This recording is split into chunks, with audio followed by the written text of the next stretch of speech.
بسم اللہ الرحمن الرحیم الحمد للہ وحدہ والصلاة والسلام علی من لا نبی بعدہ۔ آج کی نشست سے منطق الطیر پڑھنے کا انشاءاللہ باقاعدہ آغاز ہوگا، اور اس کے بارے میں تمہیدی اور تعارفی گفتگو پچھلی سیٹنگ میں ہو گئی تھی۔ اس میں ایک چیز رہ گئی تھی، وہ میں عرض کر دوں، پھر یہ ٹیکسٹ کی طرف جاتے ہیں۔ وہ یہ کہ یہ ایک سمبولک نظم ہے اور عارفانہ کلام ہے۔ روایتوں میں تمام کریٹیو ڈسکورس یا جو ایک ناسٹک ڈسکورس ہوتا ہے وہ عموماً علامتوں میں ہوتا ہے، عموماً سمبولک ہوتا ہے، اور اس کی دو بڑی قسمیں ہوتی ہیں۔ ایک عارفانہ، جو یہ بتاتا ہے کہ حقیقت شعور میں آ کے کیسے مینیفیسٹ ہوتی ہے، اور دوسری قسم ہوتی ہے عاشقانہ، وہ ہے کہ حقیقت وجودی تجربہ بن کر کیسے معارف اور احوال فراہم کرتی ہے۔ تو حقیقت کے ساتھ تعلق کے دو نتائج ہوتے ہیں، ایک شعور قبول کرتا ہے اور ان نتائج کو معارف کہتے ہیں، اور دوسرا قلب قبول کرتا ہے یا وجود قبول کرتا ہے، انہیں احوال کہتے ہیں۔ تو یہ نظم عارفانہ روایت کی نظم ہے، اس میں زیادہ زور معارف کے بیان پر ہے، احوال کے اظہار پر نہیں ہے۔ یہاں چیزوں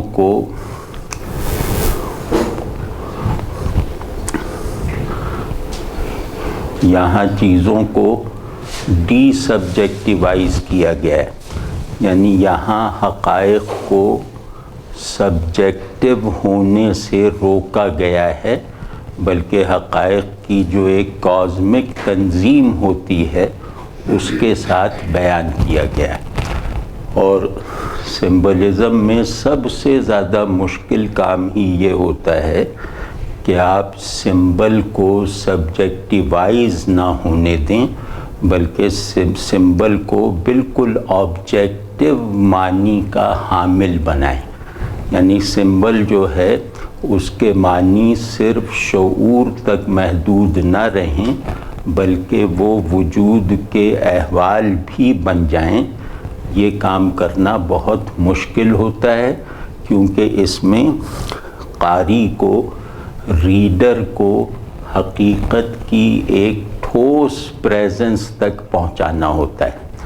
تو حقیقت کی ایک ٹھوس پریزنس سے پیدا ہونے والے معارف کا یہ نظم بیان ہے۔ تو اس وجہ سے اس میں رنگینی کم ہے، بے رنگی زیادہ ہے۔ عاشقانہ کلام میں ایک رنگینی ہوتی ہے، تو جو سمجھے جانے سے زیادہ محسوس کیے جانے کا تقاضا کرتی ہے۔ تو لیکن عارفانہ کلام میں سمجھ میں آنا ایک بڑا مقصد ہوتا ہے، اور حقیقت کا اپنی پیورٹی کے ساتھ، اپنی ممکنہ ٹرانسینڈنس کے ساتھ شعور میں داخل ہونے کا ماجرا بیان کیا جاتا ہے۔ تو جہاں حقیقت پیورٹی اور اپنی ٹرانسینڈنس کے ساتھ بیان ہوگی، اس بیان میں رنگینی نہیں ہوگی، اس بیان میں ایک بے رنگی سی ہوگی۔ ہمارے استاد کے استاد محمد حسن عسکری صاحب، جو اردو ادبی تنقید کے یقیناً سب سے بڑے نام ہیں، مطلب اردو کی تنقیدی روایت میں ان کے برابر کا کوئی آدمی نہیں ہے۔ تو وہ ایک جملہ فرماتے تھے، بلکہ W.B. ییٹس کو پڑھا رہے تھے تو پڑھاتے ہوئے ایک جملہ انہوں نے ارشاد فرمایا، وہ جملہ یہ ہے کہ بڑی چیزوں میں ایک خشکی ہوتی ہے جو ہر کس و ناکس کو اس کے قریب نہیں آنے دیتی. تو یہ جس کو وہ خشکی کہہ رہے ہیں، یہ بڑی چیز میں جو پیورٹی کا ایلیمنٹ ہے اس کی طرف اشارہ کر رہے ہیں. تو منطق الطیر بھی ظاہر ہے کہ بڑی چیز ہے، اس میں بھی ایک خشکی اور بے رنگی ہے، اور جب تک بڑی چیزوں کے ساتھ مناسبت پیدا کرنے کی خواہش موجود نہ ہو، بڑے حقائق کے شعور سے مانوس ہونے کی طلب نہ پیدا ہو، اس وقت تک اس طرح کی چیزیں سر میں درد کر سکتی ہیں، نیند طاری کر سکتی ہیں، کچھ بھی کر سکتی ہیں، مطلب بیزاری کی کوئی بھی قسم مسلط کر سکتی ہیں. تو اس کے لیے ذرا تیار ہونا چاہیے.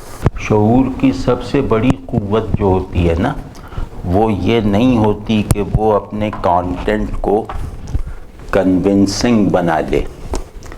شعور کا سب سے قیمتی کانٹینٹ وہ ہوتا ہے جو پرکشش ہو.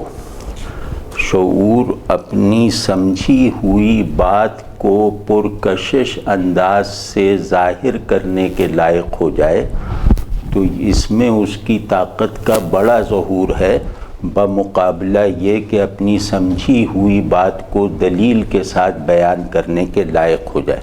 واضح ہے نا؟ تو یہاں پر آپ کا مراد شعور سے کیا ہے؟ اچھا، تھوڑا سا سنبھل جاؤں.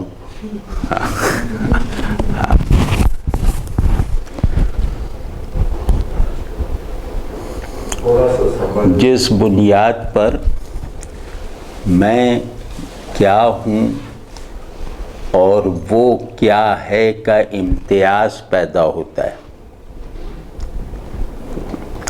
جس بنیاد پر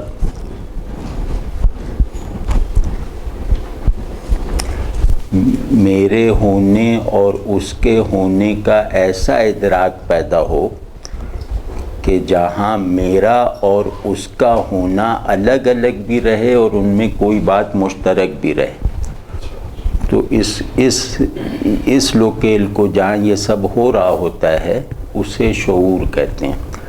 لیکن جدید اصطلاح میں، جدید پرسیپشن میں، شعور سینس آف آئی ایمنیس کو کہتے ہیں کہ جتنا میں اپنے آپ سے واقف اور آگاہ ہوتا چلا جاؤں گا، اتنا میری واقفیت، علم اور آگاہی کا دائرہ چیزوں تک پھیلتا چلا جائے گا، اور چیزوں کے بارے میں میرے علم کی ساخت وہی ہوتی ہے جو خود اپنے بارے میں ہے. واضح ہے نا؟ تو یہ آدمی خود کو جان کر گویا چیزوں کو جاننے کا درست زاویہ اور انداز پیدا یا حاصل کر لیتا ہے. تو اس انداز کے ایکٹیو ہو جانے کو، فنکشنل ہو جانے کو شعور کہتے ہیں. ٹھیک ہے جی؟ اور تو دوسری اچھا، شعور پہ کیونکہ ہم روایتی ایک بہت بڑی چیز پڑھ رہے ہیں. روایت میں شعور کا مطلب ہے حقیقت کا حضور. حقیقت کا حضور اگر علمی شکل میں ہو تو وہ شعور ہے. حقیقت کا شعور اگر حالی رنگ میں ہو تو یہ وجود ہے. تو روایت میں جب وجود اور شعور کی بحث آتی ہے تو یہ گویا آدمی کے موجود ہونے کی دو مستقل بنیادیں ہیں. لیکن خیر اس کی تفصیل میں ممکن ہے اس نظم میں آگے کہیں جانا ہو. دوسرا یہ کہ اس میں پرندوں کو سمبل بنایا گیا ہے. یہ نظم، اس میں سمبل کیریکٹرز کی طرح ہیں، اور اس میں تقریباً تمام کیریکٹرز پرندے ہیں. پرندوں کو سمبل بنانے کی کچھ وجوہات ہیں. ایک تو یہ کہ وہ اپنی نیچر میں ورجن ہوتے ہیں، معصوم ہوتے ہیں. دوسرے یہ کہ وہ اڑنے کے عادی ہوتے ہیں، مطلب وہ اڑان کے عادی ہوتے ہیں. اور تیسرے یہ کہ وہ حقیقت کی پرسیپشن کے لیے جس طرح کی پیورٹی چاہیے اس پیورٹی کا خود اپنی جگہ پہ مجسمہ ہوتے ہیں. ٹھیک ہے، یہ وجہ ہے. لیکن یہاں فرید الدین عطار نے پرندوں میں بھی قسمیں کی ہیں، تو وہ قسمیں رفتہ رفتہ نظم میں ساتھ آئیں گی، لیکن اس کا میں ایک اصولی بیان عرض کرتا ہوں کہ یہاں پر نفس، قلب اور عقل، ان تینوں کے اندر حقیقت کی طرف آگے بڑھنے کی جتنی صلاحیتیں ہیں، ان تمام صلاحیتوں کو ان کی پازیٹیوٹی اور نیگیٹیوٹی کے ساتھ عطار نے مختلف پرندوں میں سمبلائز کر دیا ہے. یہ بس ذہن میں رہے. عطار آپ بتا سکتے ہیں کون ہے؟ جی جن کی بک پڑھ رہے ہیں رائٹر کا نام. ہاں، رائٹر کا نام. یہ ان کی کتاب پڑھ رہے ہیں نا، منطق الطیر. تو اب یہ شروع کرتے ہیں حمد سے. تو ہم پوری منطق الطیر شاید نہ پڑھ سکیں کیونکہ 5000 شعروں پہ ہے، تو اس کا انتخاب پڑھیں گے انشاءاللہ. تو بسم اللہ الرحمن الرحیم. یہ حمد ہے. آفرین جاں آفرین پاک را، آنکھ کے جاں بخشی دو ایمان خاک را. اس پہ پچھلی مرتبہ کچھ گفتگو ہوئی تھی، تو اس میں مختصراً عرض کر رہا ہوں کہ ثنا ہے اس ذات کی جس نے زندگی اور روح کو پیدا کیا. آنکھ کے جاں بخشی دو ایمان خاک را. حمد ہے اس ہستی کی جس نے ہمیں جان بخشی، جس نے مٹی کو زندگی اور روح بخشی اور مشت خاک کو ایمان کی نعمت عطا فرمائی. یعنی جس نے زندگی کو عارضی وجود کے لائق بھی بنایا اور جس نے زندگی کے وجود میں ایک ابدی فلو بھی پیدا کر کے دکھایا. جس نے مٹی کو عارضی طور پر شعور کے ساتھ موجود ہونے کے لائق بنایا اور اسی مٹی میں ابدیت کی ایک لہر بھی دوڑا کے دکھا دی. عارضی وجود کے لیے جان ضروری ہے، ابدی وجود کے لیے ایمان ضروری ہے. تو اس نے میرے موجود ہونے کی دونوں ضرورتیں اس ذات نے پوری کر دی.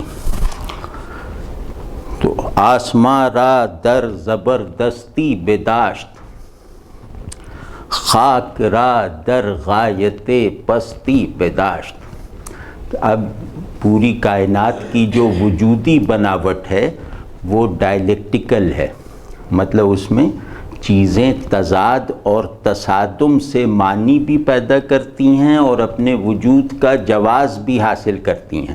تو اس نے کائنات کو تضاد اور تصادم کے اس پروڈکٹیو ماحول میں پیدا کیا ہے، اور اس تضاد اور تصادم کے جو دو انتہائی پولز ہیں وہ زمین اور آسمان کی شکل میں خلق کیے. آسمان کو ایکٹیو پرنسپل بنایا، زمین کو پیسیو پرنسپل بنایا. آسمان کو ایکٹیو پول آف ایگزسٹنس بنایا، زمین کو پیسیو پول آف ایگزسٹنس بنایا. تو اس کی تفصیل ہم نے چینیوں کے حوالے سے پچھلی مرتبہ کر دی تھی کہ آسمان کو طاقت دی، آسمان کو کام کر کے نتائج پیدا کرنے کی قوت دی، آسمان کو غلبہ دیا، اور زمین کو جو ہے وہ انتہائی پستی عطا کی. زمین کی یہ پستی وجود کے لیے گویا سامان ہے پرورش کا. زمین خود کو ساکن رکھ کر وجود کو اس کے کمال تک پہنچاتی ہے، اور آسمان کا کام یہ ہے کہ وہ اس آرڈر آف ایگزسٹنس کو اپنی ایکٹیویٹی سے چلاتا رہے. اب یہ سب پرانی باتیں ہو گئیں، لیکن بہرحال شعر کا مطلب یہ ہے. تو دام تن را مختلف احوال کرد، مرغ جاں را خاک در دنبال کرد. یہ امیج دیکھیے گا کہ بدن کو جال کی طرح بنایا اور اس جال میں مختلف کیفیتیں رکھ دیں، مختلف حالتیں رکھ دیں. بدن کو اس طرح بنایا کہ اس کی کوئی حالت مستقل نہیں ہے، کیونکہ بدن کو عارضی وجود کے لیے تخلیق کیا ہے۔ بدن میں اسی لیے کوئی ایک حال سالم اور ثابت اور مستقل نہیں ہے، یہ اسی لیے بنا ہے کہ اس میں ایک حالت پیدا ہو اور غائب ہو جائے، پھر دوسری حالت نمودار ہو۔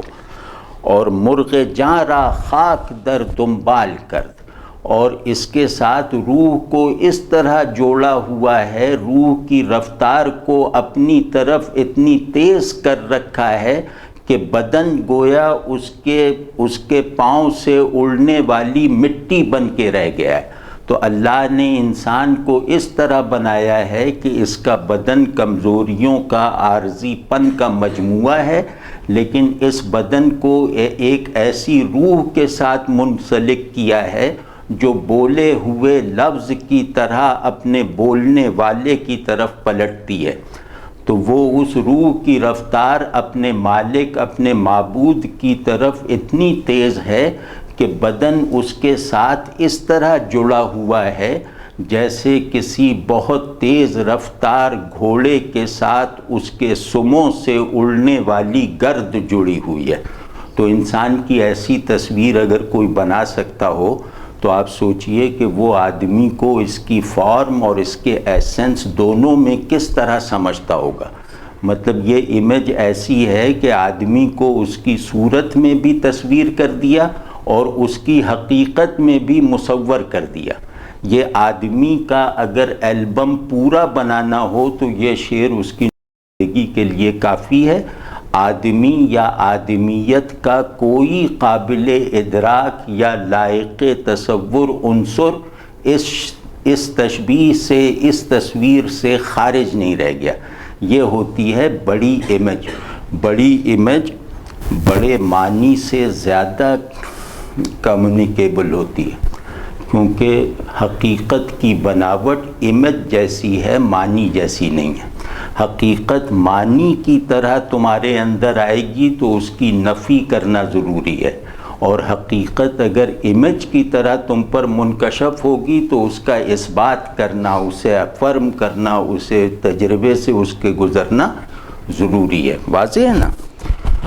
تو امیج کر کے آدمی حقیقت کو اس کی اپنی وجودی شان کے ساتھ دکھاتا ہے۔ تو اسی وجہ سے عزرا پاؤنڈ نے کہا تھا نا کہ ایک امیج بنا دینا بڑے بڑے دیوان لکھ دینے سے بڑی بات ہے۔ ایک امیج بنا دو بس، ٹھیک ہے نا؟ تو یہ تصویر بہت بڑی ہے، بہت متحرک ہے، کہ جیسے کچھ بھی نہیں رہ گیا، سارا انفس و آفاق ایک کینوس ہے۔ اس کینوس پر عطار نے ایک تصویر بنا دی ہے جس سے وہ کینوس بھر گیا ہے بلکہ چھوٹا پڑ گیا ہے، اور وہ تصویر بھی اللہ کی نہیں ہے، وہ تصویر آدمی کی ہے۔ آدمی کی عظمت کے ترانے گانا، اس کے بارے میں بڑکیں لگانا، اس کو رومانٹیسائز کرنا، یہ سب آسان ہے، لیکن اس کو بالکل ہمبل وے میں اللہ کے حضور میں رکھ کر اس کی ایسی امیج بنا دینا کہ وجود اور شعور دونوں کی ضرورتیں فلفل ہو جائیں، یہ معمولی کام نہیں ہے۔ اس میں کوئی دھوم دھڑکا نہیں ہے، اس میں کوئی گھن گرج نہیں ہے۔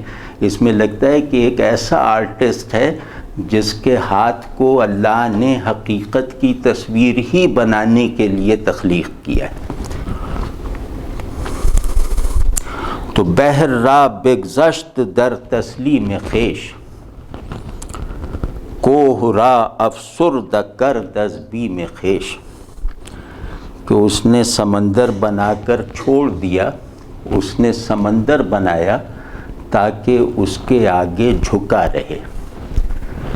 اللہ نے سمندر بنایا تاکہ وہ اللہ کے آگے جھکا رہے، اپنی اٹھان کے ساتھ، اپنی پستی کی مجبوری سے نہیں بلکہ اپنی سرکش موجوں کی انتہائی اٹھان کے ساتھ بھی وہ اللہ کے حضور میں جھکا رہے۔ ابھی میں کھولوں گا تسلیم خویش کا کیا مطلب ہے۔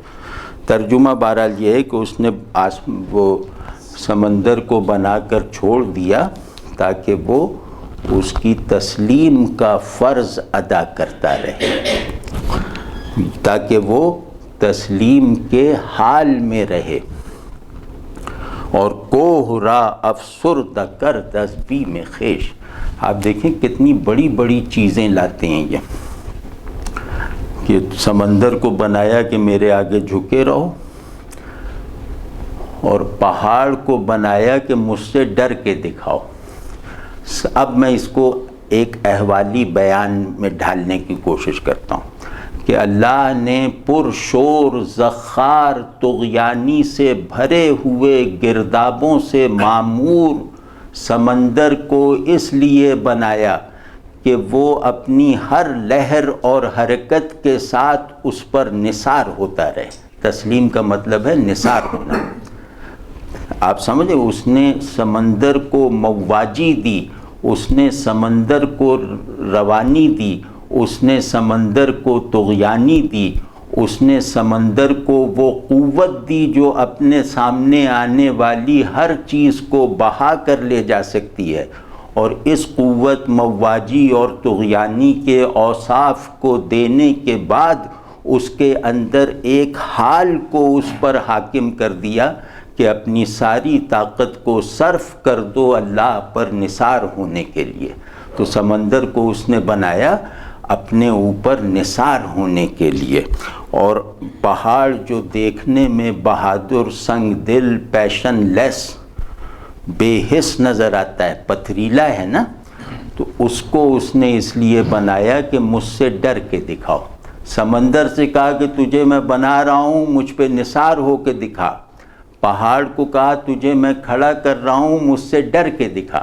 تو یہ اس کا عشق ہے جو سمندر کو اس پر نثار کیا جا رہا ہے، یہ اس کا خوف ہے جس نے پہاڑ کو منجمد کر دیا ہے، جس نے پہاڑ کو مبہوت کر رکھا ہے، جس نے پہاڑ کو بے حس کر رکھا ہے، جس کی وجہ سے پہاڑ ہلنے کے لائق نہیں رہا۔ یہ اس کی محبت ہے جس کی وجہ سے سمندر رکنے کے قابل نہیں رہا۔ یہ اس کی خشیت ہے کہ جس کی وجہ سے پہاڑ ہلنے کے لائق نہیں رہا۔ واضح ہے یہ بات؟ مکرر کوئی کہہ رہا تھا کوہرا افسردہ کرد، کہ اس نے پہاڑ کو منجمد کر دیا۔ افسردہ کرد کا مطلب ہے منجمد کر دینا، ٹھہراؤ پیدا کر دینا۔ ازبی میں خیش، بہر را از تشنگی لب خشک کرد، سنگ را یاقوت و خون را مشک کرد۔ اس میں لفظوں کا بہاؤ دیکھ رہے ہیں کہ کتنا لیریکل بھی ہے، اور ایسے لگتا ہے کہ ایک بہت بڑی آواز ایک بہت بڑی تصویر کو اٹھائے ہوئے چل رہی ہے، مطلب یہ دونوں چیزیں جمع ہیں۔ تو کبھی آواز کے کندھے پہ تصویر کو سوار دیکھا ہے؟ نہیں دیکھا تو بڑی محرومی کی بات ہے۔ تو کہہ رہے ہیں سمندر کو ایسا بنایا کہ پیاس نے اس کے ہونٹ خشک کر رکھے ہیں۔ سمندر کو پانی سے بھرا، پانی سے بھرا، اب سمندر سے زیادہ پانی کہاں ہوگا؟ سمندر کو پانی کا بنایا اور پیاسا رکھا۔ اس میں اتنے معنی ہیں کہ سوچنے سے اعصاب چٹکتے ہیں کہ سمندر کو پانی کا بنایا اور پیاسا رکھا۔ اور سنگ را یاقوت و خون را مشک کر، یہ ان کی محرومیاں نہیں بتا رہے، بلکہ ان پر اللہ کے انعامات دکھا رہے ہیں کہ سمندر جو پیاسا ہے یہ اس پر اللہ کا انعام ہے، یہ اس کی کوئی محرومی نہیں۔ یہ بھی بتاتے ہیں کیا ہے کہ سمندر کو پیاسا رکھا، پتھر کو یاقوت بنا دیا، خون کو مشک کر دکھایا۔ یعنی اس نے پورے عالم وجود کو اس طرح خلق کیا ہے کہ جب تک یہ میری نسبت کے شعور کے ساتھ میرے تعلق سے وفادار رہیں گے، اس وقت تک یہ اپنے اندر کے وجودی مراحل اور مراتب بھی طے کرتے رہیں گے، اور ان کے وجود میں تکمیل کے وہ احوال بھی پیدا ہوتے رہیں گے جس کی بنیاد پر، جس کی بدولت یہ میرے سامنے حاضر ہونے کی صلاحیت فراہم کر لیں گے، ان کے وجود میں وہ سمائی اور پھیلاؤ پیدا ہو جائے گا جس کی بدولت یہ میرے حضور میں آ کر بے ہوش نہیں ہوں گے، ان کے حواس معطل نہیں ہوں گے، ان کا وجود باطل نہیں ہوگا۔ تو اب یہ مثال یہ دے رہے ہیں کہ تم دیکھ لو، کیونکہ سمندر کو کہا کہ مجھ پر نثار ہوتے رہنا۔ نثار ہونے والا آدمی کون ہوتا ہے؟ جو اپنی کسی بھی چیز کو اپنا نہ سمجھے، جو اپنی کسی بھی شے سے فائدہ نہ اٹھائے۔ آپ سمجھیں، سمندر پانی کی کان ہے۔ یار پانی کی کان اچھا فریز نہیں ہے، ٹھیک ہے نا؟ سمندر پانی کی کان ہے اور اس پہ ایک گھونٹ پینا ممنوع ہے، اور یہ ممانعت باہر کی طرف سے نہیں ہے، یہ ممانعت اس کے نثار ہونے کے جذبے کی بدولت ہے کہ میں بھی اس کا، میری ہر چیز بھی اس کی، میں اپنے آپ سے کوئی فائدہ نہیں اٹھاؤں گا۔ واضح ہے نا؟ تو جو آدمی خود سے خالی ہو کے اس سے بھر جائے وہ سمندر کی مثال ہے۔ تو کہہ رہے ہیں کہ سمندر کے ایثار کو دیکھو، سمندر نے ایثار کے حکم پر کس جاں فشانی کے ساتھ عمل کیا ہے کہ یہ پیاس بجھاتا تو ہے، خود پیاسا رہتا ہے، یہ لوگوں کو تو ڈبوتا ہے، خود اپنے آپ میں غرق نہیں ہوتا۔ واضح ہے نا؟ تو اور سنگ را یاقوتو خون را مشک کر، پتھر اس سے وفادار رہے گا تو اسے یاقوت بنا دیتا ہے، خون اسی کی محبت میں گردش کرنا سیکھ جائے گا تو اسے مشک بنا دیتا ہے۔ ٹھیک ہے نا؟ روح را در صورت پاکو نمود، یہاں تک ہم نے پڑھ لیا تھا، اس وجہ سے زیادہ تفصیل نہیں کر رہے۔ روح را در صورت پاکو نمود، ان ہما کارز کف خاکو نمود، کہ روح کو اس نے اپنی صورت پر پیدا کیا۔ صورت پاک کا مطلب ہے، پہلا مطلب کیا ہے کہ روح کو غیر مادی بنایا، روح کی تخلیق میں میٹر کو شامل نہیں کیا، ٹھیک ہے نا؟ لیکن اس کا انتہائی مطلب یہ ہے کہ روح کو اپنی صورت پر بنایا، کیونکہ کوئی چیز میٹر سے پاک ہو نہیں سکتی سوائے حقیقت کے۔ آپ سمجھیں نا؟ تو کہہ رہے ہیں کہ روح کو اس نے اپنی صورت پر ڈھالا، اور کیا کہنا،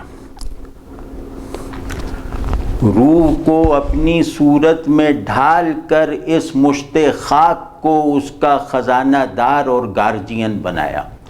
روح کو اپنے حضور کی سب سے بڑی قوت کے طور پہ پیدا کر کے اس مٹھی بھر مٹی کے سپرد کر دی کہ ہاں تو اس پر حکومت کر، تو اس سے اپنے کام لے۔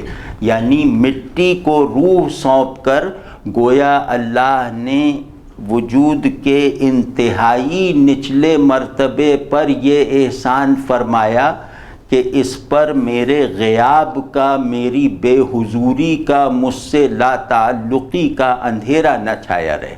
روح کو اس لیے پیدا، کیونکہ وہ حقیقت ہو نہیں سکتی جو اپنے سب سے نچلے مراتب تک اپنی روشنی نہ پھیلا سکے، نہ پہنچا سکے، ٹھیک ہے نا؟ تو اور یہ سارا معجزہ، یہ سارا کارنامہ، یہ ساری اسکیم آف مینیفیسٹیشن، کائنات کیا ہے؟ اسکیم آف مینیفیسٹیشن ہے نا؟ یہ ساری اسکیم آف مینیفیسٹیشن انسان کو سینٹر بنا کر چلائی جا رہی ہے۔ آپ سمجھیں نا؟ یہ انسان ہے جو حقیقت کی پریزنس کو نہ صرف یہ کہ خود دیکھتا ہے، خود تجربہ کرتا ہے، بلکہ اپنے اس تجربے میں اپنی دنیا کو شریک رکھتا ہے۔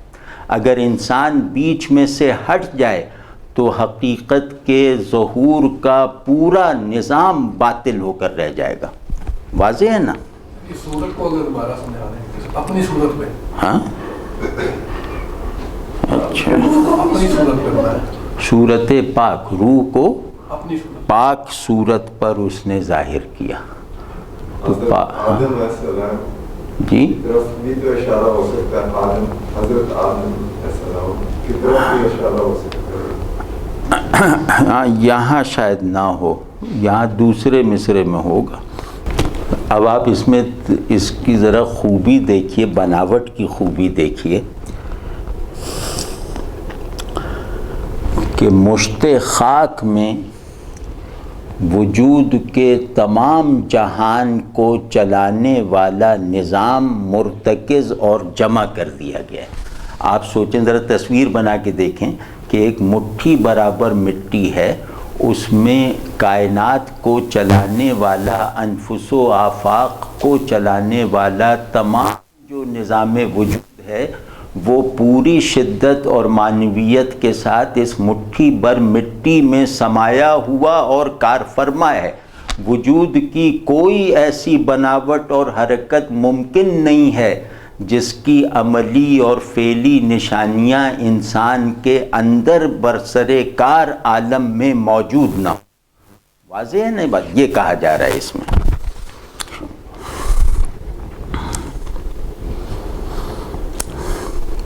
عقل سرکش را بشر افگند کرد، تن بجانو جاں با ایمان زندہ کرد. کہ اس نے سرکش عقل کو شریعت کے آگے سر جھکانے پر مجبور اور معمور کر دیا. ابھی اس میں کھولتے ہیں کہ عقل سرکش کیوں کہا. ابھی ترجمہ بہرحال اس کے یہ ہے کہ ثنا ہے اس ذات کی جس نے سرکش عقل کو اپنے حکم کے آگے سر بسجود کر دیا، جس نے اپنی بھیجی ہوئی شریعت کو سرکش عقل پر حاکم اور غالب کر دیا. اور تن بجانو جاں با ایمان زندہ کرد، کہ تن کو روح سے زندہ کیا اور روح کو ایمان سے زندگی بخشی. تن کی زندگی کا سامان روح ہے، روح سے فراہم کر دی. روح کی حیات کا سامان ایمان ہے، وہ اسے عطا کر دیا.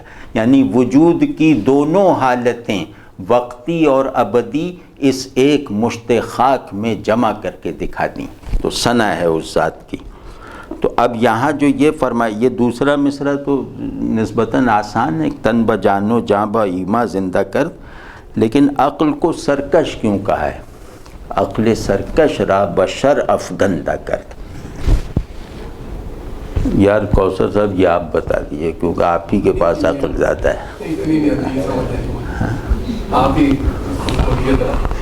نہیں تو میری عقل تھوڑی سرکش ہے جو کھول لوں.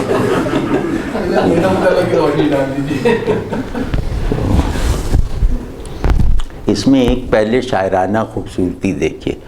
عقل سر میں ہوتی ہے، جس سر میں ہو اسے اونچا کر دیتی ہے. سرکش، سر اونچا کرنے والا. ٹھیک ہے نا؟ یہ شاعرانہ خوبی آپ نے دیکھی کتنی ہے. تو اور دوسرے سرکش کہتے ہیں باغی کو، جو کسی کی سنے نہ. ٹھیک ہے نا؟ جو کسی کی پابندی قبول نہ کرے. یہ عقل کی بناوٹ ہے. عقل اپنے سے باہر کسی بھی چیز کو اپنے لیے بائنڈنگ نہیں بناتی، بلکہ اپنے ہی جنریٹڈ تصورات کو بھی بہت زیادہ دیر تک خود پر مسلط نہیں رہنے دیتی. تو عقل اپنی فطرت میں اصل میں ایک قوت، ایک رغبت انکار ہے جسے مجبوراً کوئی اقرار اختیار کرنا پڑتا ہے. عقل کی سب سے بڑی خوشی جو ہے نا وہ ہوتی ہے دیوار گرا کر. دیوار بنا کر اسے کوئی خوشی نہیں ہوتی، کیونکہ یہ ہر چیز جو بناتی ہے عین بنانے کے وقت یہ نیت رکھتی ہے کہ اس کو میرے ہاتھ سے ٹوٹنا ہے. واضح ہے نا؟ تو اسی وجہ سے تمام جو پیور ریشنل تصورات ہیں ان کی عمریں بہت تھوڑی ہوتی ہیں، ٹھیک ہے نا، اسی وجہ سے، کیونکہ عقل جو ہے نا وہ صحیح معنوں میں خود کش قوت عقل ہے۔ عقل بالکل یہ اس کی صحیح تصویر ہے کہ یہ ایک خود کش قوت ہے، یہ اپنے آپ کو مارتی رہتی ہے۔ تو یہ ہے، اور دوسرا یہ کہ عقل کو ایک وہم مستقل رہتا ہے، وہ یہ کہ چیزوں کی حقیقت میں فراہم کرتی ہوں۔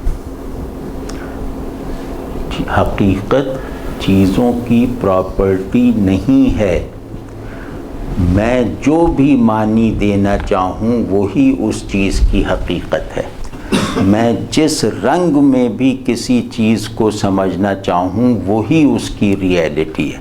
تو حقیقت کا سب سے بڑا منصوبہ یہ ہے کہ وہ خود کو اپنے آبجیکٹ پر غالب رکھے اور اس غلبے کی صورتوں اور حالتوں کو بدلتی رہے۔ کبھی وہ غالب رکھتی ہے کبھی وہ غالب رکھتی ہے اپنے آپ کو نیلا رنگ پھینک کر چیز پر، کبھی وہ غالب رکھتی ہے اپنے آپ کو پیلا رنگ پھینک کر۔ تو وہ اپنے غلبے کے احوال اور سچویشنز بدلتی رہتی ہے، لیکن اس کا مستقل منصوبہ یہ ہے کہ چیزیں اپنے حدود ہستی اس سے پوچھ کر متعین کریں۔ واضح ہے نا؟ تو اسی وجہ سے عقل کی سب سے بڑی قوت کہلاتی ہے۔ اب یہ کوئی عارفانہ بات نہیں ہے، یہ بالکل سائنسی بات ہے کہ عقل کی سب سے بڑی قوت ایبسٹریکشن ہوتی ہے۔ ٹھیک ہے یہ بات؟ ایبسٹریکشن کسے کہتے ہیں؟ ایبسٹریکشن کہتے ہیں کہ سامنے موجود کوثر علی صاحب کو زیر کرنے کے لیے میں ان کی ایک فرضی صورت بناؤں اور ان سے اقرار کرواؤں کہ میری اصلی صورت وہ ہے، یہ نہیں ہے جو نظر آ رہی۔ ایبسٹریکشن اسی کو کہتے ہیں نا۔ تو تصور کو شے پر حاکم بنانا یہ ایبسٹریکشن ہے، اور عقل ہر کام میں ایبسٹریکشن کی قوت اپلائی ضرور کرتی ہے۔ واضح ہے نا؟ تو اب اس سے زیادہ سرکش کون سا ہوگا کہ جس کے لیے کوئی ججمنٹ بائنڈنگ نہیں ہے، نہ باہر کا نہ اندر کا۔ تو سرکش کا معنی یہ ہوتا ہے کہ جس یہ کوئی حکم، کوئی ججمنٹ، کوئی سچویشن، کوئی تصور بائنڈنگ نہ ہو، تو وہ سرکش ہے۔ ٹھیک ہے نا؟ تو عقل کے لیے کوئی چیز بائنڈنگ نہیں ہے، حتیٰ کہ وہ خود بھی۔ تو کہہ رہے ہیں یہ دیکھو اللہ کا معجزہ دیکھو کہ اس نے ایسی عقل کو سربسجود کر دیا اپنی شریعت کے آگے کہ عقل عالم فطرت پہ تصرف کرنے میں کامیاب رہی ہے ہمیشہ، عالم شریعت کی توڑ پھوڑ کرنے میں کبھی کامیاب نہیں رہی، ایک دن کے لیے بھی نہیں رہی۔ یہ تو تاریخ ہے نا کہ شریعت کو عقل نے کبھی ڈی کنسٹرکٹ نہیں کیا، فطرت کو کرتی رہتی ہے۔ واضح ہے نا؟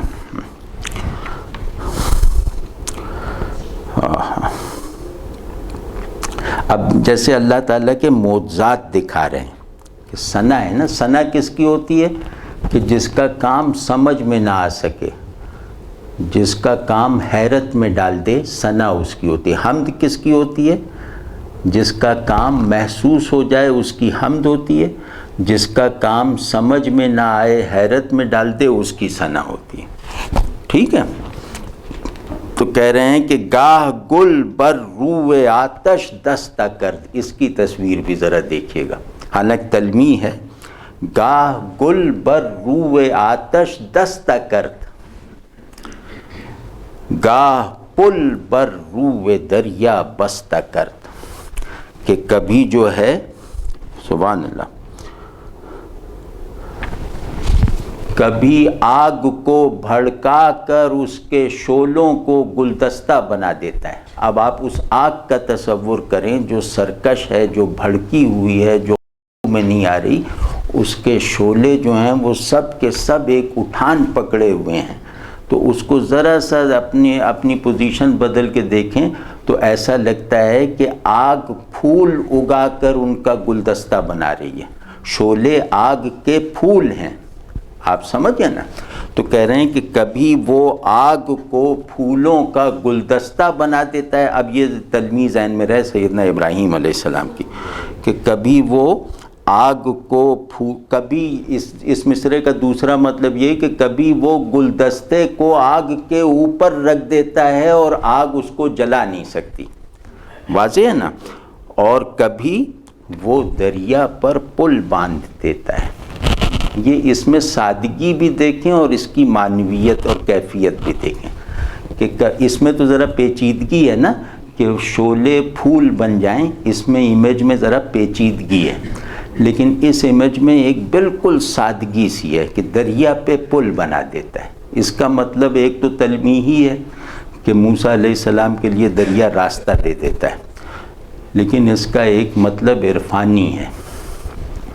وہ عرفانی کیا مطلب ہے کہ جہاں وہ حقیقت اور اس کی مینیفیسٹیشن کے درمیان پائے جانے والے فاصلے کو قلب میں ختم کر دیتا ہے، جہاں وہ دریائے وجود کے دونوں کناروں کو انسان کے لیے جوڑ دیتا ہے، جہاں وہ انسان کو حالت برزخ میں ہونے کے احوال اور معارف فراہم کرتا رہتا ہے. وہ آدمی کون زندگی گزار رہا ہے؟ وہ جانوروں کی زندگی نہیں گزار رہا جو اس زندگی میں اس ایکسپیرینس سے نہ گزر رہا ہو کہ میں حالت برزخ میں ہوں. حالت برزخ کا کیا مطلب ہے کہ مجھے ایک طرف سے حقیقت کی مینیفیسٹیشن نے گھیرا ہوا ہے، دوسری طرف سے حقیقت اپنی ٹرانسینڈنس کے ساتھ مجھے کشش کر رہی ہے. جس آدمی کے پورے احوال حیات اور اس کی پسند ناپسند کی تمام چیزیں اس احساس سے ابھری ہوئی نہ ہوں، وہ تو آدمی کی طرح رہنا بھول گیا ہے. واضح ہے نا؟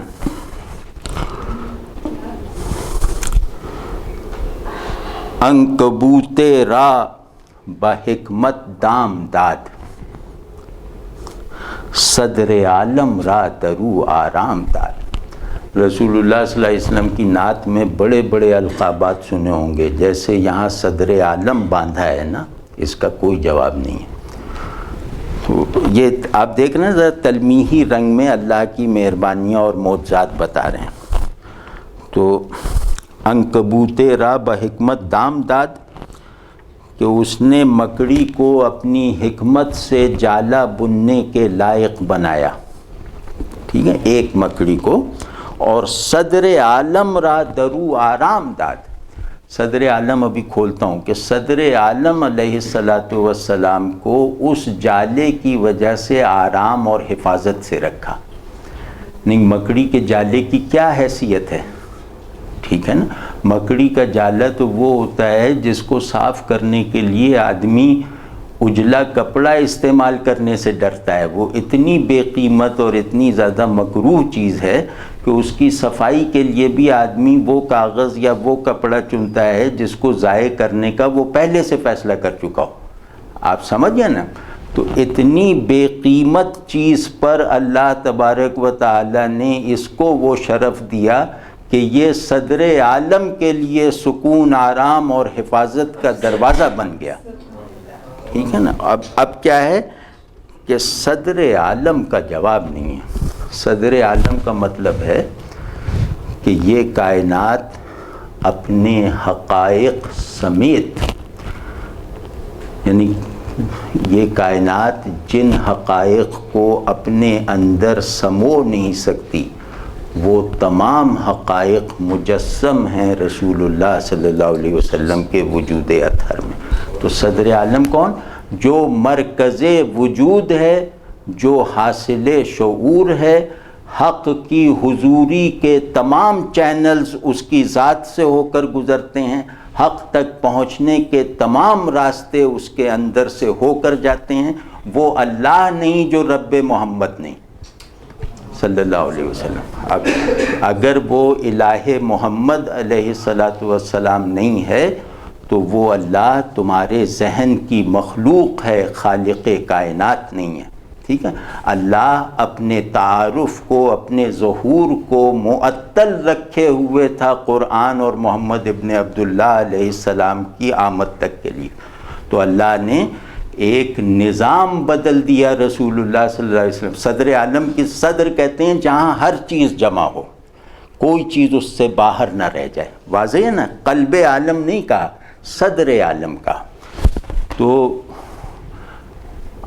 آپ علیہ السلام سے پہلے کا قانون ظہور یہ تھا کہ اللہ تعالیٰ جزوی ظہور فرماتا تھا اور کثرت کے نظام پہ مینیفیسٹیشن کا نظام چلا رہا تھا.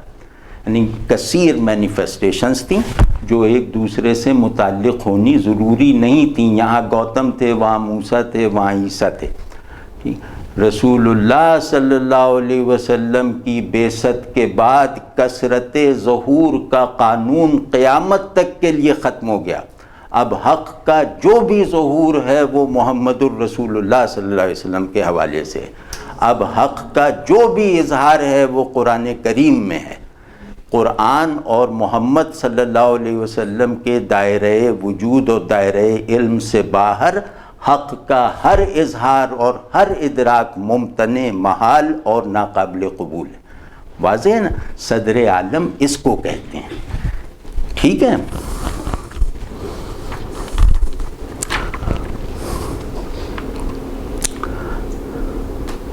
بس یہ کچھ شعر ہیں.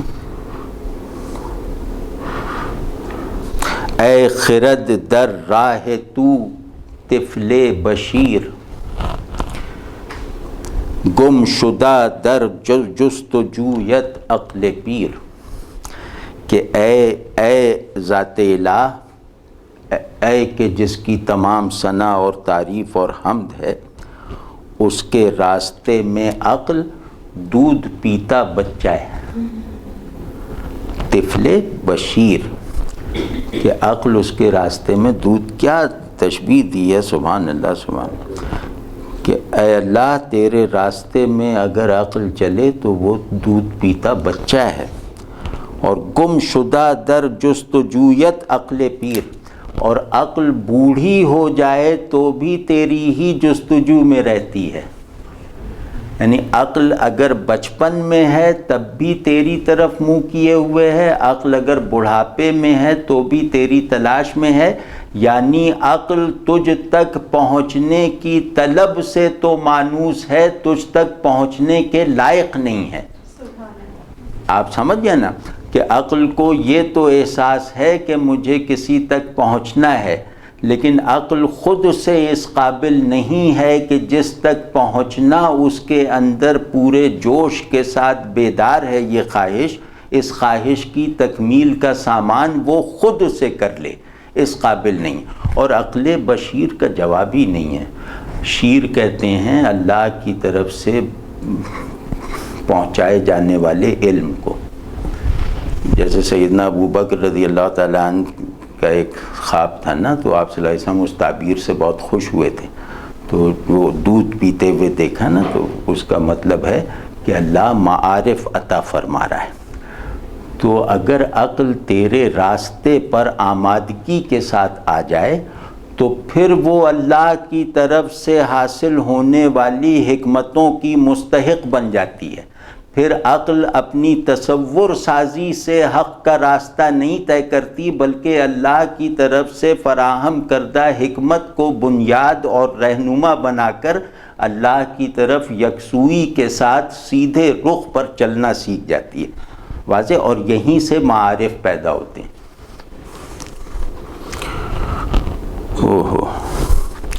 اور در چنا ذات مناگہ کہ رسم، الرسم من در منزہ کہ رسم. کہ ایسی عظیم و شان، ایسی ٹرانسینڈنٹ ہستی تک میں بھلا کیسے پہنچ سکتا ہوں، اور اگر پہنچ جاؤں تو اس کی ٹرانسینڈنس کا ادراک کیسے کروں گا. اس کی ایمیننس کا ادراک تو ٹوٹا پھوٹا کر لوں، لیکن اس کی ٹرانسینڈنس تک کیسے پہنچوں گا. آپ سمجھ، اللہ تک پہنچنا کیا ہے کہ مانو کہ تم تشبیہ تک پہنچ گئے، اور مانو کہ تم تنزیہ تک نہ پہنچنے پر راضی ہو. آپ سمجھ، جس نے کہا کہ میں نے اللہ کو پا لیا، وہ سچا ہے بشرطے کہ وہ یہ کہہ سکے کہ میں نے اللہ کو پا لیا اس کی شان ظہور کے ساتھ، میں نے اللہ کو نہیں پایا اس کی شان تنزیہ کے ساتھ، اور اس پانے پر میں خوش ہوں، اس نہ پانے پر میں راضی ہوں۔ آپ سمجھ گئے نا؟ تو اگر میں پہنچ بھی جاؤں تو حقیقت ذات تک کیسے پہنچوں گا، جو عقل سے، ظہور سے، اظہار سے، ادراک سے، سب سے ماورا ہے، وجود اور عدم سے ماورا ہے، ہونے اور نہ ہونے سے بلند ہے۔ تو بس یہ بھائی بس 2-3 ہی رہ گئے، لیکن یہ مشکل ہے۔ نئے تو در علم آئیو نئے در ایاں، نئے زیانو سود از سود و زیاں۔ اس میں اللہ تبارک و تعالیٰ کی دونوں شانیں بیان فرما دی ہیں کہ نہ تو علم میں آتا ہے نہ وجود میں سماتا ہے۔ ایاں کے 2 مطلب ہیں ٹیکنیکل۔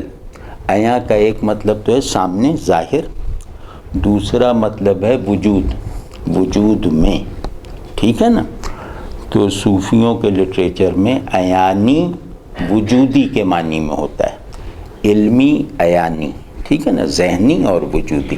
تو کہتے ہیں کہ نہ تو علم سے بننے والے دائرے سے بھی باہر ہے، تو وجود کے بننے والے دائرے سے بھی ماورا ہے، تو علم معلوم ہونے اور موجود ہونے دونوں سے ماورا ہے، ٹھیک ہے نا؟ تو نئے زیان و سود از سود و زیاں، اور سود و زیاں کا جو فائدے اور نقصان کا قانون، فنا اور بقا کا قانون، یہ ہمارے لیے ہے، تیرے لیے نہیں ہے۔ نہ تجھے کوئی فائدہ پہنچا سکتا ہے، نہ کوئی نقصان تجھے نقصان پہنچا سکتا ہے۔ تو تیری تنزیہ کا یہ عالم ہے کہ تو علم سے بھی ماورا ہے، تو وجود سے بھی ماورا ہے، اور تیرے کامل اور بے نیاز اور صمد ہونے کا ثبوت یہ ہے کہ تجھ میں کوئی چیز نہ اضافہ کر سکتی ہے نہ کمی کر سکتی ہے، نہ تجھے کوئی نئی چیز دی جا سکتی ہے، نہ تیرے پاس موجود کوئی چیز چھینی جا سکتی ہے۔ واضح، اس کو اگلے شعر میں واضح کر رہے ہیں۔ نیز موسیٰ ہرگزت سود رسد، ذرا سا دوہرا بھی دیا کریں، یہ شعر کا وہ ہوتا ہے کہ شعر جب کوئی آدمی پڑھ رہا ہو نا تو اس کو دوہراتے بھی ہیں، ٹھیک ہے نا؟ نیز موسیٰ ہرگزت سود رسد، نیز فرعونت زیاں بود رسد، کہ نہ موسیٰ سے اسے کوئی فائدہ پہنچتا ہے۔ اگر موسیٰ علیہ السلام اس کا کام کر رہے ہیں تو اس سے کوئی اس کا فائدہ تھوڑی پہنچ رہا ہے، موسیٰ علیہ السلام کو اور لوگوں کا فائدہ ہو رہا ہے۔ اور نیز فرعونت زیاں بود رسد، اور نہ فرعون کی سرکشی سے اسے کوئی نقصان پہنچ رہا ہے، نہ موسیٰ علیہ السلام اسے کوئی ایسی چیز دے رہے ہیں جو اس کے پاس نہیں تھی، نہ فرعون کی بغاوت اور سرکشی اس سے کوئی ایسی چیز لے رہی ہے جو وہ رکھنا چاہتا ہے اپنے پاس، ٹھیک ہے نا؟ تو خیر اور شر کا پورا نظام اس کی مرضی سے تو ہے، لیکن اس پر اثر انداز ہونے والا نہیں ہے۔ وجود کا پورا سسٹم اس کی خلاقی سے تو ہے، لیکن اس کی ذات کا ہونا اس وجودی دائرے سے باہر کی چیز ہے۔ اس پہ شیخ اکبر محی الدین ابن عربی نے بہت زبردست کہا ہے کہ اللہ موجود ہے، یہاں وجود بمانی ما بہل موجودیت ہے، ما بہل موجودیت، مطلب یہ 2-3 مرتبہ اور کہا تو پھر مجھے ہی نیند آنے لگے۔ تو وجود بمانی مصدری نہیں ہے، یعنی اللہ ہے، یہ ہونے کے معنی میں نہیں ہے کہ ہم کبھی نہیں تھے پھر ہیں پھر نہ ہوں گے، یہ بمانی ما بہل موجودیت ہے، یعنی جس کی بنیاد پہ وجود ہی کا قیام ہو۔ تو اللہ وہ ہے کہ جس کے ہونے پر خود وجود کا قیام ہے، ٹھیک ہے نا؟ تو وہ اس سے ماورا ہے۔ تو خیر یہ مضمون آگے آئے گا جہاں بہت واضح لفظوں میں، تو اس پہ تفصیل کریں گے انشاءاللہ۔ تو آخری شعر ہے اس صفحے کا فی الحال کہ کہ اے خدائے بے نہایت، یہاں سے وحدت الوجود کا مضمون شروع ہو رہا ہے. جس کے پاس جو کتاب یا جو پیر موجود ہے وہ اگلے 10 دن میں تیاری کرے وحدت الوجود کی. ٹھیک ہے جی، یا بس اگلا مضمون وہ شروع ہو رہا ہے، اس کا دیباچہ یہ شعر ہے کہ اے خدائے بے نہایت جز تو کیست، چوں توئی بے حد و غایت جز تو چیست. کہ اے بے نہایت لا متناہی ذات، تیرے سوا بھی بھلا کوئی ہو سکتا ہے،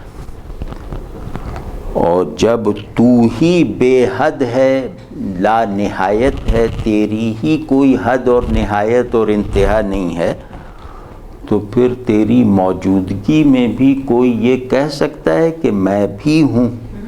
یہ جملہ کہا جا سکتا ہے کہ خدا بھی ہے اور میں بھی ہوں؟ کوئی کہہ کے دکھا دے یہ کہ خود، چاہے وہ وحدت الوجود کو نہ مانتا ہو، وہ یہ جملہ کہنے کی ہمت نہیں کر سکتا کہ خدا بھی ہے اور میں بھی ہوں، خدا بھی موجود ہے اور میں بھی موجود ہوں. جب بھی کہے گا یہ تقابل کاٹ کے کہے گا. ٹھیک ہے، میں کہوں میں موجود ہوں، یہ ٹھیک ہے، یا خدا موجود ہے، یہ ٹھیک ہے، ان دونوں کو جمع نہیں کرے گا. تو اب آپ سمجھ لیں کہ یہ کتنا فطری اور کتنا گہرائی میں پہنچا ہوا ایک تھیم ہے جس کو یہ آگے چل کے کھولیں گا. اس کی ایک عقلی بات میں کر دوں فلسفیانہ، اس میں کیونکہ اصطلاحیں فلسفیانہ ہیں. کہ انفینٹ اگر خارج میں ہو تو فائنائٹ چیزیں موجود نہیں رہ سکتی، کیونکہ انفینٹ کا ہر جز انفینٹ ہوتا ہے. تو لامحدود اگر آ جائے سامنے خارج میں، اسی وجہ سے کہتے ہیں نا انفینٹی جو ہے تصور ہے ذہن میں یا ریاضیاتی ہے، اور وہ کیا -0 میں ہے یا کچھ اس طرح سے ہے. بہرحال تو انفینٹی اگر خارج میں آ جائے تو اس کا مطلب ہے کہ سب کچھ انفینٹی ہی سے بھر جائے گا نا، اس میں فائنائٹ کے لیے جگہ کہاں سے رہے گی؟ ٹھیک ہے نا. تو اگر خدا موجود فی الخارج ہے تو خارج میں کوئی اور موجود نہیں ہے، یا پھر خدا کے موجود فی الخارج ہونے کے کچھ معنی ہیں جو ہمیں یہ اجازت دیتے ہوں گے کہ تم بھی اپنے آپ کو موجود کہہ لو. ٹھیک ہے، وہ آگے چل گیا. جو عقل کو ایک وہمہ ہمیشہ رہتا ہے کہ چیزوں کی حقیقت جو ہے وہ ظاہر کرتی ہے، تو اس کے بعد آپ نے جو آگے بیان کی اس سے جو ہے وہ مجھے ایسا لگ رہا تھا، میرے مائنڈ میں پہلے یہ تھا کہ جو حقیقت ہے ہر کسی کے نزدیک اس کی ایک اپنی حقیقت ہے. تو میں نے آپ سے ایک چیز پوچھی کہ کیا کوئی جو بھی چیز جو ہے اس کا یعنی کہ ہمیں ایک خاص حقیقت تک پہنچنا ہوتا ہے، یا صرف یہ ہماری عقل کی انٹرپریٹیشنز ہیں ڈفرینٹ؟ نہیں، حقیقت کے بارے میں تصور پر اتفاق ہے، حقیقت یہ ہے یا وہ ہے اس پر اختلاف ہے. ٹھیک ہے نا. مطلب حقیقت کے بارے میں تصور یہ ہے کہ وہ امر، وہ پرنسپل، وہ فنکشنل پرنسپل جو تبدیلیاں جنریٹ کرتا ہے خود تبدیل نہیں ہوتا. یہ حقیقت کی تعریف ہے. واضح ہے نا. اب اس میں اختلاف یہ ہوتا ہے کہ آپ کہتے ہیں دیوار حقیقت ہے، میں کہتا ہوں گھڑی حقیقت ہے، اس میں اختلاف. تو چیزوں کو ڈی ٹیمپورلائز کرنا، ڈی اسپیشیلائز کرنے کا جو نتیجہ ہوگا وہ حقیقت ہے. واضح ہے نا. تو اس میں کوئی اختلاف نہیں ہے. تو اپنی اپنی حقیقت کا جملہ درست نہیں ہے. ہر آدمی کی اپنی اپنی حقیقت ہوتی ہے. یہ فقرہ کسی بھی ڈسپلن آف نالج میں درست نہیں ہے. یونیورسل پرٹیکولر نہیں، کیونکہ حقیقت اپنی ساخت میں یونیورسل ہے اور اپنی انتہائی ساخت میں واحد بھی ہے. واحد ہونا اور یونیورسل ہونا یہ حقیقت کے لیے ضروری ہے.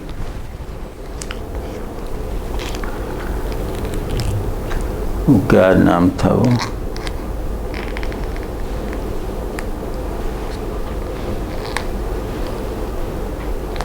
عقل جو ہے نا، عقل کا میں بہت آسان کہہ رہا ہوں کہ عقل نے ایک ذمہ داری اپنے قبضے میں کر رکھی ہے، اور اس ذمہ داری میں شعور کی کسی اور قوت کو شریک نہیں ہونے دیتی۔ وہ ذمہ داری ہے چیزوں کو ڈیفائن کرنا، حاکمانہ طریقے سے چیزوں کو ڈیفائن کرنا۔ ڈیفائن کرنے کا مطلب ہے کہ ان پہ طوق چڑھا دینا، وہ اس طوق کو اتار نہ سکیں، ٹھیک ہے نا؟ کہیں گائیڈ بھی کرتی ہیں، ہاں۔ تو حقیقت کو ڈیفائن کرنے کے لیے عقل اپنی تمام چیزوں کو ڈیفائن کرنے کے لیے عقل اپنی تمام تصور سازی والی ایکٹیویٹیز انجام دیتی ہے۔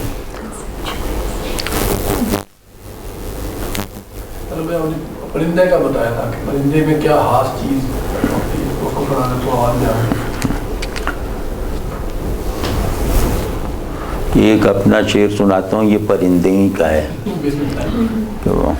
جو خاص چیز ہوتی ہے نا وہ یہ ہوتی ہے کہ اے رقصاں، اے روح پراں، پراں اڑنے والا، اے جان رقصاں، اے روح پراں، کچھ اور اوپر، کچھ اور اوپر۔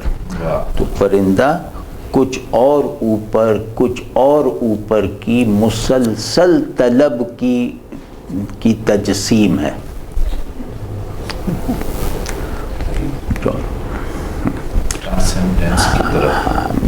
کیونکہ اگر بلندی مزاج میں نہیں ہے تو ٹرانسینڈنس اپریشیٹ نہیں ہو سکتی۔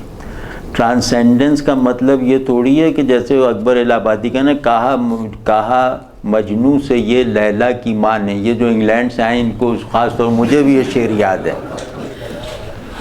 کہا مجنوں سے یہ لیلا کی ماں نے کہ بیٹا تو اگر کر لے BA پاس تو فوراً بیاہ دوں لیلا کو تجھ سے، رہے اس کام میں مجھ کو نہ واس۔ سر سید کی برکت سے BA پاس ہونا تو بہت بڑی چیز ہو گیا تھا نا، تو فوراً بیاہ دوں لیلا کو تجھ سے، رہے اس کام میں مجھ کو نہ وسواس، یعنی کھٹکا نہ رہے۔ تو کہا مجنون نے اس کی بات سن کر، بڑی بھی چر گئی ہیں آپ کیا گھاس، کجا یہ فطرتی جوش طبیعت، کجا ٹھونسی ہوئی چیزوں کا احساس، اگر ہے یہی شرط وصل لیلا تو استعفیٰ میرا با حسرت و یاس۔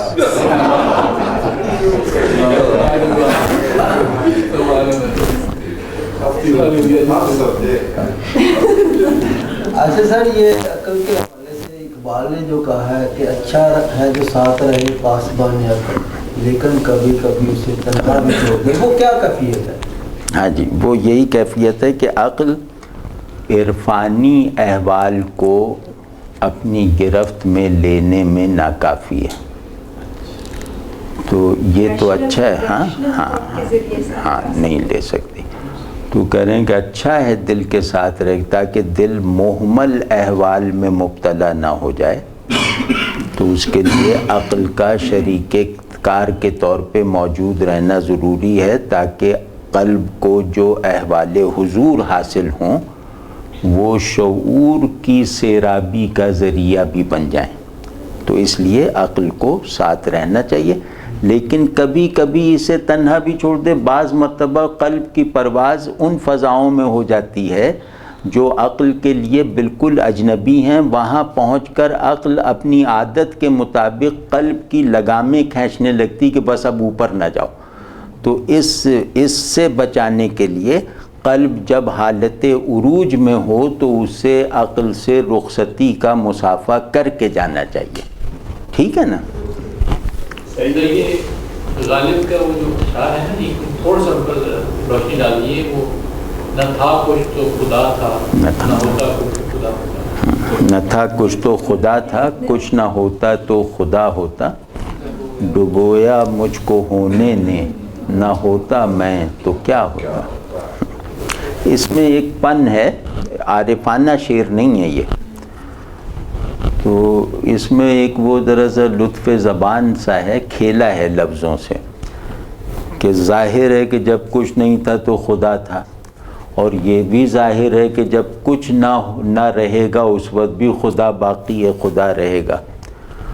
تو میں جو ایک وجود کے خچر میں جڑی ہوئی پخ کی طرح ہوں، تو مجھے تو اس ہونے نے ڈبو دیا اس ذلت میں صرف اپنے ہونے کی وجہ سے مبتلا ہوں، کہ لوگ سزا دیتے وقت کہتے ہیں تم ہو، انعام دیتے وقت کہتے ہیں تم نہیں ہو۔ آپ سمجھ، ایک عجیب نظام ہے نا کہ نہیں یہ بھائی جو پہلی جو عقل کا پیراڈائم میں جو کویشچن چل رہے ہیں، اس میں ایک کویشچن ہے کہ جیسے یہ بات کی گئی کہ عقل کے یعنی ریالٹی کے ہونے میں تو کوئی اختلاف نہیں ہے، ریالٹی کی انٹرپریٹیشن میں کوئی اختلاف ہو جاتا ہے۔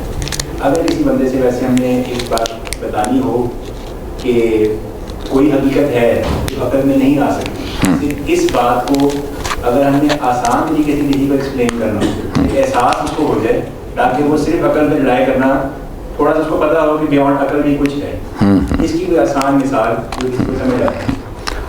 ایک بڑی آسان مثال ہے، اس کو منطق میں کہتے ہیں الزامی جواب۔ الزامی جواب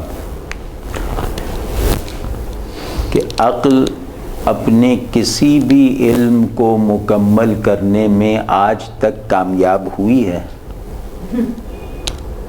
مطلب یہ اس سے پوچھا جائے کہ تم یہ بتاؤ کہ عقل اپنی کسی بھی علم کو تکمیل تک پہنچانے میں آج تک کامیاب ہوئی ہے؟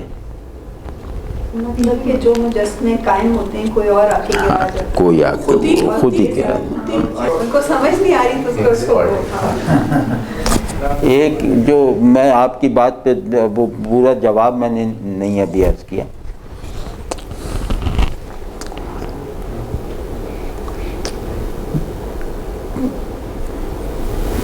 پہلے یہ دیکھنا چاہیے کہ کیا یہ جملہ صحیح ہے کہ کائنات کا نظام کسی ایک چیز پہ چل رہا ہے۔ تو جو بھی اس کو سنے گا وہ کہے گا بالکل صحیح ہے، ٹھیک ہے نا؟ یعنی تمام لوگوں کی عقل اس بات پر متفق ہیں کہ کائنات کا وجود ایک نظام کی طرح ہے، ایک مشین کی طرح، ایک نظام کی طرح ہے، ٹھیک ہے نا؟ سب لوگ اس پہ متفق ہوں گے۔ ان سے پوچھیں کہ کیا یہ بات ثابت ہو چکی ہے کہ کائنات کا وجود کس نظام پر چل رہا ہے؟ مطلب کیا عقل نے اس نظام کو دریافت کرنے کا کبھی جھوٹا دعویٰ بھی کیا ہے؟ یعنی یہ نہیں ہم کہہ رہے کہ عقل نے دعویٰ نہیں کیا، ہم کہہ رہے ہیں عقل نے اس کا دعویٰ بھی کبھی نہیں کیا۔ تو اب ہمارے پاس کوئی ایک ایسا چینل ضرور ہونا چاہیے یا ہے جو یہ کہہ رہا ہے کہ کائنات کا وجود جس نظام پر چل رہا ہے وہ نظام یہ ہے۔ تو عقل اس دعوے کو چیلنج کرنے، ریفیوٹ کرنے کی کسی بھی جسٹیفائڈ پوزیشن میں نہیں ہے۔ واضح نا؟ یا تو عقل کے پاس خود ہو کہ وہ نظام یہ ہے تو اس کو ٹکرا کے دیکھے مذہبی تصور نظام سے، لیکن اگر عقل اس دعوے کو فرض بھی نہ کر سکی ہو آج تک تو پھر کسی اور ڈسکورس میں وہ دعویٰ پوری شدت اور قطعیت کے ساتھ کیا جا رہا ہے کہ کائنات جس نظام پہ چل رہی ہے، جسے سب کی عقلیں مانتی ہیں، ہم بتاتے ہیں کہ وہ نظام یہ ہے، اور جو وہ بتا رہے ہیں کہ وہ نظام یہ ہے وہ انسانی شعور کے لمحے اول سے لے کر آج تک اس بات میں کوئی تبدیلی نہیں ہے۔ جو علم سروائیو کر جائے، جو ججمنٹ سروائیو کر جائے، وہ ویلڈ نالج ہے۔ یہ بات مطلب میں زور دے کے کہنا چاہ رہا ہوں کہ جو قضیہ، جو دعویٰ سروائیو کر جائے اور اپنی فارم میں بھی کسی تبدیلی کو نہ آنے دے، وہ پھر ایک ویلڈ علم ہے۔ فارم تو چینج نہیں ہوتے زمانے کے ساتھ. جی تو فارم جو ہے وہ زمانے کے ساتھ ساتھ چینج ہوتے. ہاں نہیں، وہ الگ فارم، وہ دوسری فارمز ہیں. ہم یہ کہہ رہے ہیں کہ نیریٹو نہ بدلے. نیریٹو بھی فارم ہے نا. یار اجازت ہو تو اپنا ایک شعر سنا کے مجلس ختم کرتے ہیں. وہ امیج پہ وہ بتا رہا تھا ایسے ہی، کیونکہ ہم سے کوئی سنتا ہی نہیں شعر، تو اسی طرح بہانے بنا بنا کے سناتے رہتے ہیں. تو کہ سرو گل چہرہ باغ میں آیا، سرو گل چہرہ باغ میں آیا، یعنی محبوب جس کا قد سرو کی طرح ہے، چہرہ گلاب کی طرح ہے. سرو گل چہرہ باغ میں آیا، شعلہ واپس چراغ میں آیا. مطلب یہ امیج پہ بتا رہا تھا. شعلہ واپس چراغ میں آیا. واہ. اس کے نہ ہونے سے باغ ایسا تھا جیسے شعلے کے بغیر چراغ، تو جب وہ آیا تو شعلہ واپس چراغ میں آیا. یہ وہ جو ہیں اپنی مرضی سے آتے ہیں، ان کے سرکل میں ہم خود نہیں جا سکتے. ہاں بالکل صحیح. یہ ان کی بالکل مرضی. ہاں ان کی مرضی ہے، اور یہ جو حرکت ہے یہ اس طرف سے ہوتی ہے. بالکل بالکل.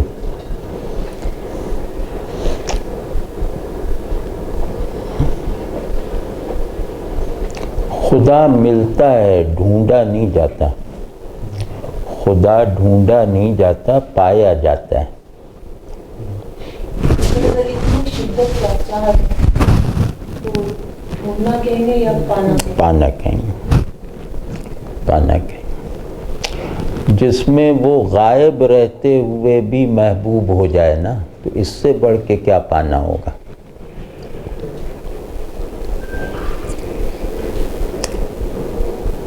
وہ میرے پانے کی صلاحیت سے زیادہ پایا ہوا ہے. میری آنکھیں جتنا اسے دیکھ نہیں سکتی اتنا وہ مجھے دکھائی دے رہا ہے. تو یہ تو بہت ہی تشکر کی بات ہے نا. وہ غیب سمیت ملا ہے، تو اب اس پانے سے زیادہ مکمل پانا کیا ہو سکتا ہے.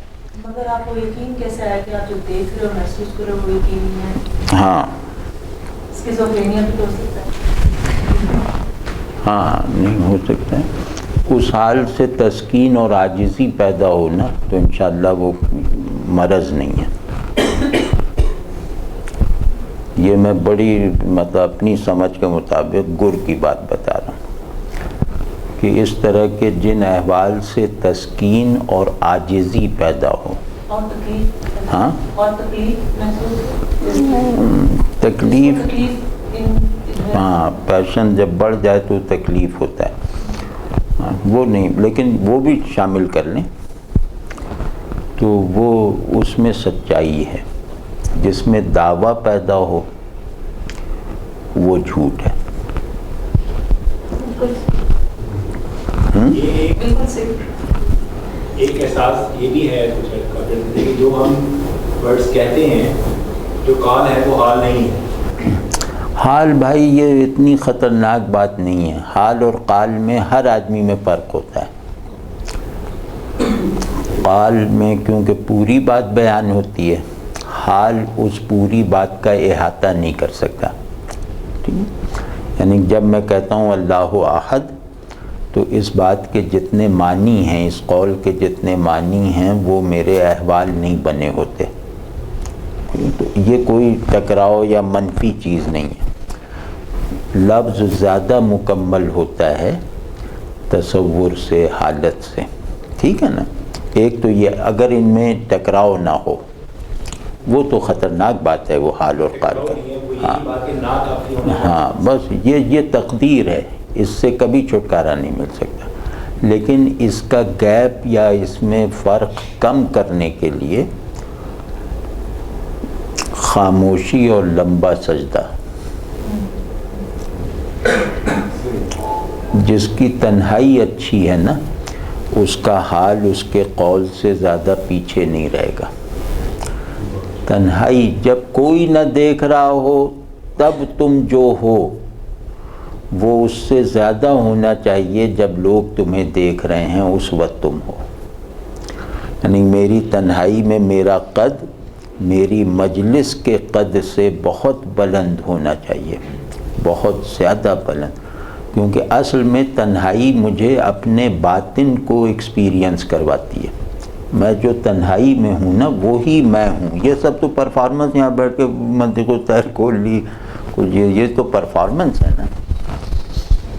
تہجد کی نماز کا امپورٹنس اسی سے بہت، تہجد کی نماز کے بغیر جو رسول اللہ صلی اللہ علیہ وسلم نے نماز میں احسان کو ضروری قرار دیا ہے وہ حاصل ہو ہی نہیں سکتا۔ جو تہجد نہیں پڑھتا اس کی نماز احسان والی نہیں ہو سکتی۔ احسان والی ہونے کا کیا مطلب ہے؟ جو آپ صلی اللہ علیہ وسلم فرمائے جیسے تم اللہ کو دیکھ رہے ہو ورنہ وہ تو تمہیں دیکھ ہی رہا ہے۔ تو احسان جیسے تم اللہ کو دیکھ رہے ہو کا پیچھا کرنا نہیں ہے، یہ خطرناک ہوتا ہے۔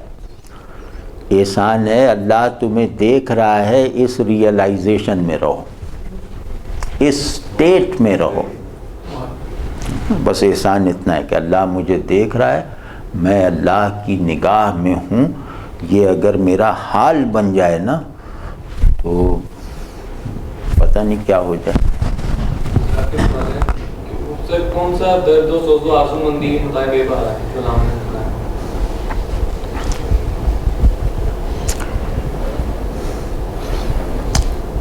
جو رونے کو ہنسی سے زیادہ پر لطف بنائے۔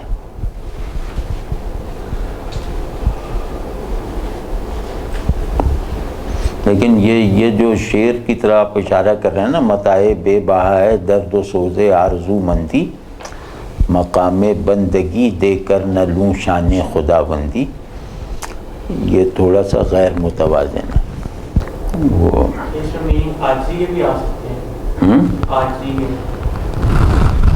نہیں، اس میں وہ دوسرا ہے، وہ کیونکہ وہ ایک اسکیم ہے پوری کہ نہ دیکھا ہاتھ آنکھ اٹھا کر جلوے دوست، قیامت میں تماشا بن گیا میں۔